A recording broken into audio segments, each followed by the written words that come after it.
The deep-range LiDAR picture glowed above the flag deck like a crimson bruise, a torus of hurtling plasma, 50 million kilometers across, circled a singularity so dense even light staggered.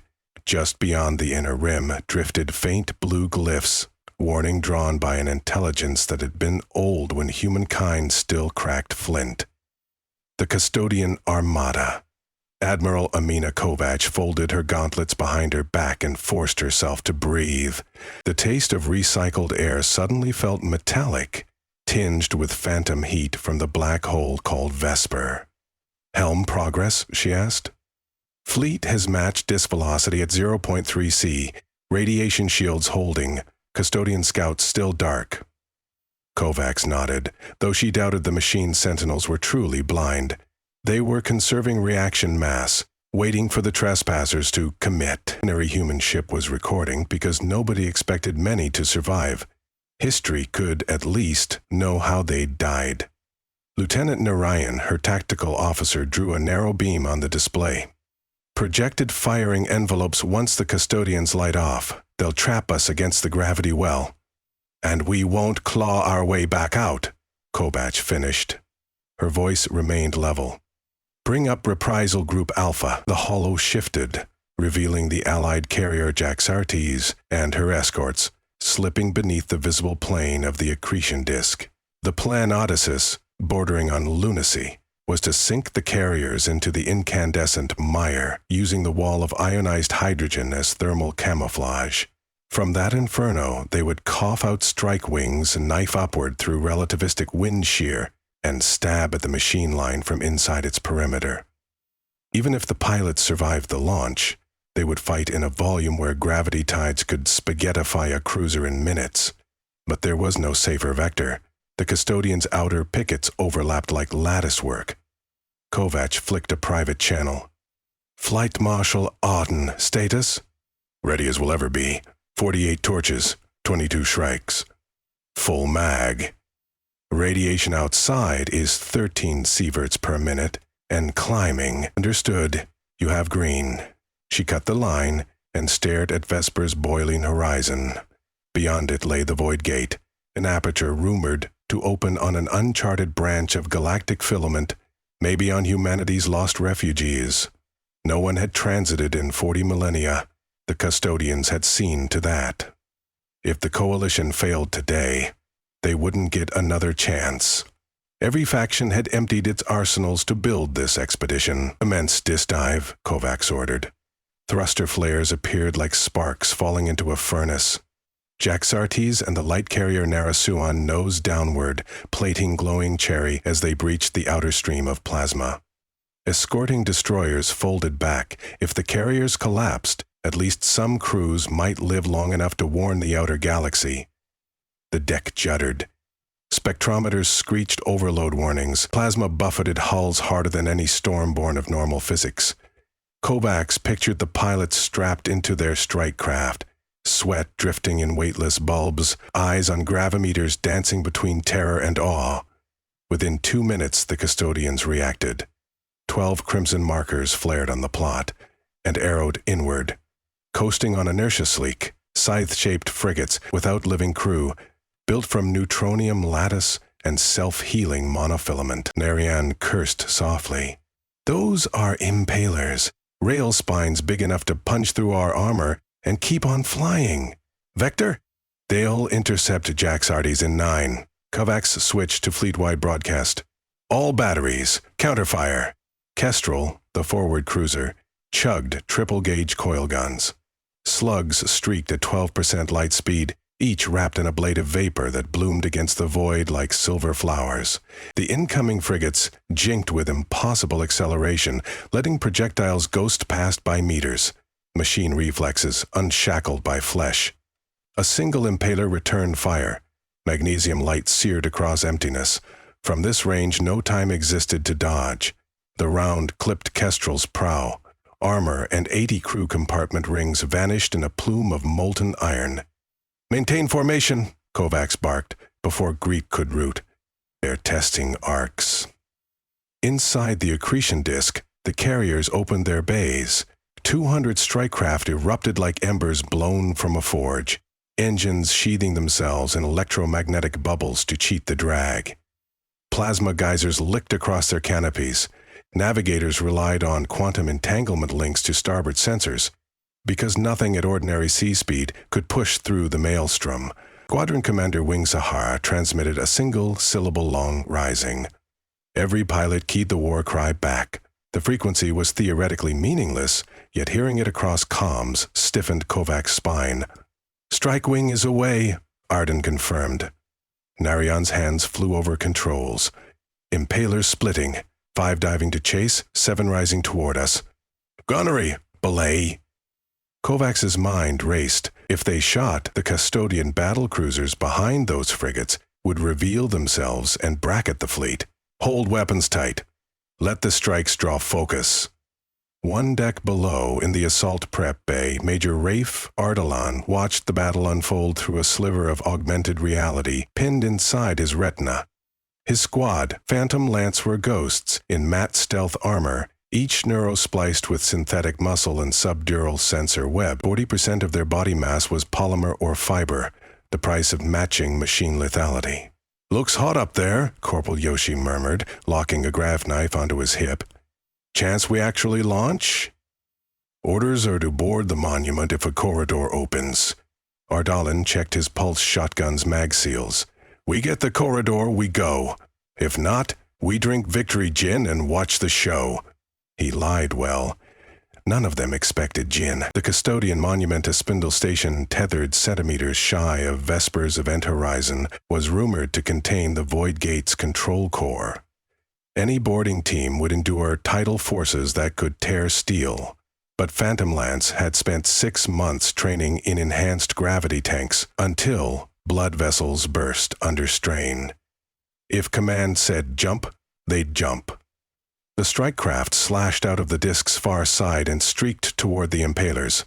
Micro-missiles detonated, carving wedges of vacuum and dust. The frigates bled shards but kept coming. 4 Shrikes rammed one impaler broadside, spilling blue-white nuclear flashes that briefly outshone the black hole's corona. When the glare faded, both human fighters were gone, and the machine hull had lost half its mass, but its reactors still pounded, and its guns did not falter. Above the brawl, the Void Gate's guardians finally bared claws. A quartet of Titan hulls drifted clear of the photon fog. Dreadnoughts, 5 kilometers long, ribs scalloped like cathedral spires. Data sigils cascaded across their surfaces, visible to naked eye even at thousands of kilometers, some kind of cosmic semaphore. Narion's voice wavered. "Machine King ships. Their spinal lances can harvest star cores." Kovacs allowed herself one heartbeat of dread. "Then we don't let them bear," she keyed Arden. "Marshal, adjust strike priority. We need those kings blinded. Target sensor vanes and command nodes." "Copy. Redirecting." Wingsar flipped her craft, riding a fountain of plasma tailwind. Forward optics found the first dreadnought code-named Mausoleum and locked to a glowing eye cluster along its dorsal fin. Sire's targeting AI predicted a 3.7-second firing cycle gap, a window too small for unenhanced reflexes. She flew on instinct anyway, dumped coolant, and dove. Her pair unleashed diamond dart penetrators, half vaporized before impact, the rest speared deep. Mausoleum's eye cluster dimmed. The machine hull wheeled, spitting tungsten flak. Sahar banked, but a shard clipped her port engine. Her Shrike spiraled, scattering pieces like sparks. Audio cut. Arden clenched his jaw. Sahar had been his bunkmate at Flight Academy. Phantom Lance watched her SIG beacon flicker out with no comment. Grief would come later, or never. Kovac saw a new wedge on the plot. Mausoleum slave guns offline. Good hit. Marshal status of pilot retrieval. "No retrieval," Arden replied. "Not at those velocities." The Admiral digested that. 58 souls, sacrificed to momentarily blind a single dreadnought. There were 3 more Titans. At that instant, alarms flared red. The king ships fired gravimetric lances. Invisible coils contracted space, flinging compression waves. The Allied cruiser, Abakir, folded in half. Her bow pancaked to scrap, while her stern shot forward under its own inertia. A second lance grazed Orion Station, pulping hab rings. Hull screamed in a register beyond hearing, but firing revealed the giant's exact mass signature. The lead custodian vessel, Chariot, was still recharging when Kovacs gave the order. All forward capital guns converge on Chariot's reactor bulge. Fire! Every ship that retained a main battery obeyed. Particle beams and thermonuclear shells crashed into Chariot's vents. For 5 glorious seconds, the iron hugeness of the machine giant glowed. Then its containment cracked. A sun was born and extinguished in one breath, shredding 3 nearby human frigates and 2 impalers. But the path to the monument spindle cleared. In the assault bay, a klaxon whooped 3 times. Boarding corridor, green. Commandos deploy. Ardalon slammed his visor shut. Phantom Lance filed into the magnetic drop cradle, 8 armored silhouettes. Beneath their boots, the cruiser Leningrad had maneuvered, presenting her armored belly toward the monument. They would piggyback on a 10-second burn, launch across 800 kilometers, then hook on the station's surface with carbon tethers and mag claws. Yoshi muttered, "If we miss, we don't." Leningrad's driver ignited engines. Gravity hit like a fist, pressing lungs flat. 10 seconds, main clamps released. The squad flew, each encapsulated inside a spindle craft not much bigger than a coffin, thrusters steering with centimeter precision. Plasma wind ripped at them. Even inside shells, their sensors read temperature swings of 200 degrees per second. A time-dilated eternity later, impact alarms chimed. The monument filled their vision, a lattice tower of onyx carbon swirled with runic light. It hung in a pocket where space-time sagged toward Vesper's abyss, ribbons of lensing bending starlight around it. Ardalan's pods smashed into a rib plate, explosive studs fired, claws bit. Armor algorithms equalized inertial shear that would have macerated natural bone. He blew hatch bolts and spilled onto a surface crawling with nanomachine. Squad check. Green bars. Blood seeping from Yoshi's nostril. Otherwise nominal. They unslung weapons and cut a hatch with variable frequency blades. Inside lay a cathedral corridor, dimensionless to normal perception walls. Seemed to elongate. The Lance's suit computers compensated, building Euclidean overlays. Thermal scopes showed no organic heat. The station was colder than deep space. Testimony to efficient energy sinks, but EM graphs screamed with data flux. Objective is central core, Ardalan transmitted. Plant the quantum tier, then bail. They advanced in bounding pairs. Several times he thought he heard whispering pulsinic bursts across EM he couldn't decrypt. Custodian data stream? Or the station talking to itself? First contact was a drone cluster. They emerged from ceiling apertures. Like silver kites, 7 limbs each, edges vibrating. Yoshi fired a mag storm. Tungsten flechettes shredded 3 drones, but the rest deformed, flowing around impact holes. Ardalan yanked Yoshi clear as a limb scythed, severing half the corporal's forearm. Sergeant Cole triggered her jump jets, somersaulted above the cluster, and dumped a directional EMP charge. The drones convulsed, fell smoking. "Amputation stable!" Yoshi gasped, slapping a field clamp over the stump. The squad pressed on. At corridor's end yawned a shaft, descending straight toward the black hole's throat. Gravity rose, each step heavier than the last. Exoservos strained, hull sensors pegged at 14 Gs. Suit's metabolic uplinks pumped vasodilators into flesh. Heartbeats drummed in ears. Halfway down, a presence touched Ardalan's neural feed. Symbols scrolled across HUD. Unknown script. Fractal edges reminiscent of prime number fields. Then a voice, genderless, resonant, filling bone conduction. "You are late." Ardalan staggered but kept moving. "Lance, comms discipline, report if you get intrusion." Cole hissed, "I felt it." Others chimed, "I. Why do you persist in noise and heat?" the voice queried. "Allow the gate to rest." Ardalan forced a breath, "Because we need it." He wasn't sure if he spoke aloud or sent the words mental side. Move. 30 more meters. At shaft bottom, opened a chamber as wide as a city park. The void gate core hovered here, twin rings of super-backed alloy, counter-rotating. Lightning arced between them, yet no hum accompanied sound could not exist this near the well. Clusters of manipulation arms tended, crystalline processors arranged like upright coffins. Guardian constructs stood sentinel, 3 tall figures sculpted from liquid mirror alloy, faces blank. They moved with dreamlike calm, each footstep sliding rather than stepping. Ardalan spread the team, Cole volleyed shock rounds. The constructs parted, energy fields warping projectiles aside. Yoshi, one-handed, lobbed a grav mine that detonated in a pulse of folded space. One construct imploded, folding like wet paper. The other 2 gestured. Lances of coherent X-rays stabbed. Private Gins was bisected, upper torso turning to ash. Ardalan sprinted sideways, skidded behind a processor pillar. He eased his shotgun around, fired contact grenades laced with antimatter droplets. One lance cut through the pillar, data crystals shattered, venting photons that painted the chamber with auroras. The second shell exploded against the construct's chest. Annihilation flash tore a hollow through it, molten metal sprayed in silence. The last Guardian closed on Ardalan. He flicked his grav knife, ducked beneath an arcing limb, and jammed the blade under what passed for a chin. The nice field expanded, disrupting atomic bonds. The construct solidified, particles locking in random order, a statue of itself. It toppled and shattered. Breathing ragged, Ardalan keyed the squad mic. Clear? Clear-ish, Cole answered. 2 of 8 gone, planting the tier charge. Yoshi and another commando assembled the device. A cubic sling made from chronometric crystal. Once activated, it would unfold a micro-pocket of inverted time, corrupting the station's logic web beyond recovery. They affixed it to the ring plinth.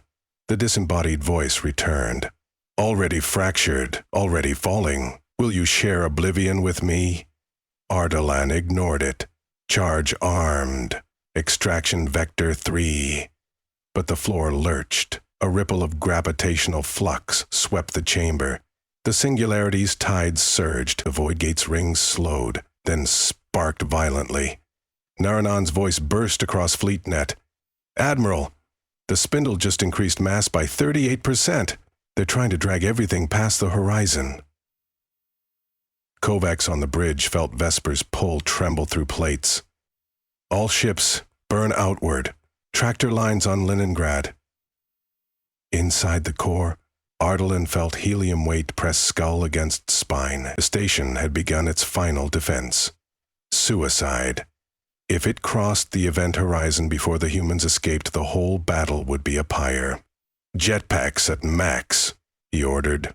Phantom Lance bounded back the way they'd come. Flesh screamed underglowed out. Yoshi blacked out, hauled by a tether. Above, Leningrad fired rescue pods into the thinning corridor. The frigate's own engines flared, clawing against the deep. Plasma pounded the hull. Debris hail rattled. Ardalan's visor flashed red. Tier charge countdown 20 seconds. They reached the breach where their pods still clung. One by one they dove inside, seals auto-locking. Ardalan took last slot, handshaking. Launch! The pod's railguns fired, slinging them into space opposite the black hole. Sudden weightlessness felt like falling upward. Through his canopy he watched the monument station shudder, then fold into itself as time tear detonated. Rings crumpled, energy arcs freezing mid-spark. A silent nova of uncolor spread, devouring the tower. Simultaneously, an aperture winked into being beyond the wreckage. An iris of darkness edged with blue fire. The void gate, woken at last by the logic knot of its custodian's failure. Fleet telemetry erupted with shocked cheers. But survival still balanced on a razor. With the spindle gone, Vesper's gravity surged, unobstructed. Bodies and wrecks alike slid starward. Kovacs saw that the gate's mouth lay fractionally within the zone where escape velocity exceeded their remaining delta V. They couldn't pull away, only go through. She opened General Channel. All surviving craft, form on flagship. We transit now. No stragglers. There was no debate. The fleet pivoted nose first into the unknown. Leningrad shepherded the commando pods inside her hangar. Medical teams hauled Yoshi and others to gurneys as the superstructure groaned. Outside, arcs of captured plasma curled like serpent tongues, pushing them toward the gate.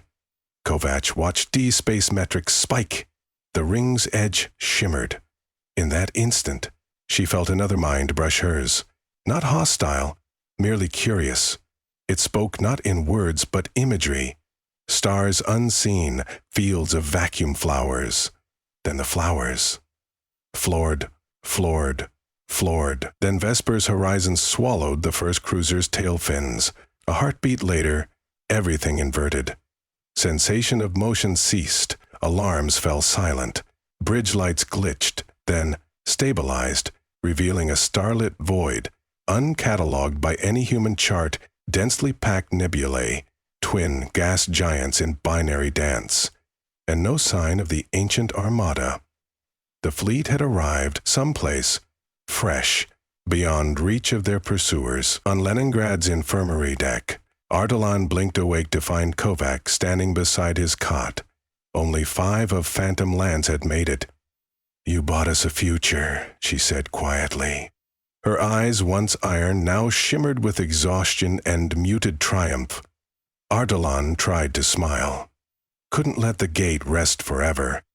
He wondered if the custodians in their millennia of watchfulness had already foreseen this outcome, and accepted it. The memory of the voice lingered, neither threat nor plea, but an epitaph of things that once guarded and now were gone.